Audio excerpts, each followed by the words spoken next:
Kepala Badan Pertanahan Nasional Kabupaten Asahan bersama Kepala Dinas Kehutanan Kabupaten Asahan mengesahkan titik koordinat lahan perkebunan kelapa sawit milik Tuan Adelin Alijuna sekaligus pemilik PT Limpul yang berada di dua lokasi, yaitu di Kecamatan Bandar Pulau, Kabupaten Asahan.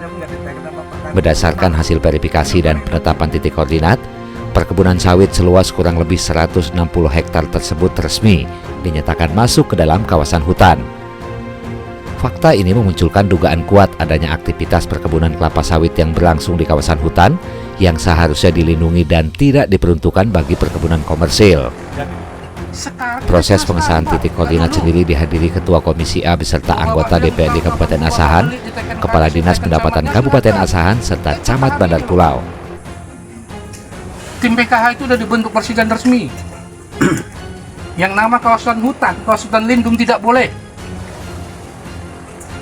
Kalau pinjam pakai mungkin boleh. Ketentuannya tanaman durian, itu, ini segala macam. Jadi jangan bawa bilang salahkan Kades.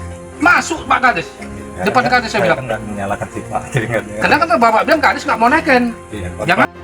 Begini, saya dari Kepala Desa Utarau, Kecamatan Bandar Pulau, Kabupaten Asahan. Pada hari ini kita bersama Komisi A, Pak Camat Bandar Pulau, beserta Dinas Pendapatan Daerah, Dinas Perizinan, KPH 3 Asahan, dan beberapa instansi dinas terkait, bahkan kelompok tani meninjau lokasi lahan kebun 50 yang nama pemilik Adelin Alijuna yang berdomisili di Medan. Setelah dikonfirmasi tadi luasannya lebih kurang 160 hektar.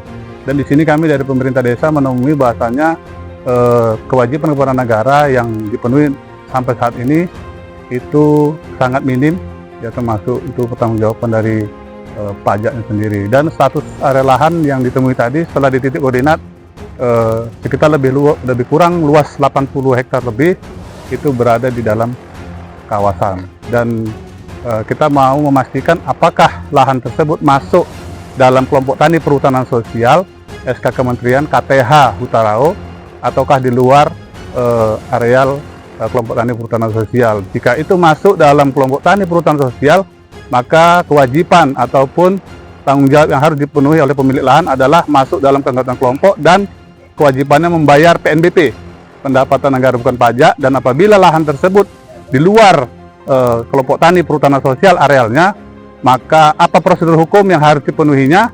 Dan itu kami dari pemerintah desa memohon dan meminta agar masalah ini dituntaskan supaya di Kecamatan Bandar Pulau khususnya berkeadilan dalam pencapaian pajak, khususnya pajak PBB P2.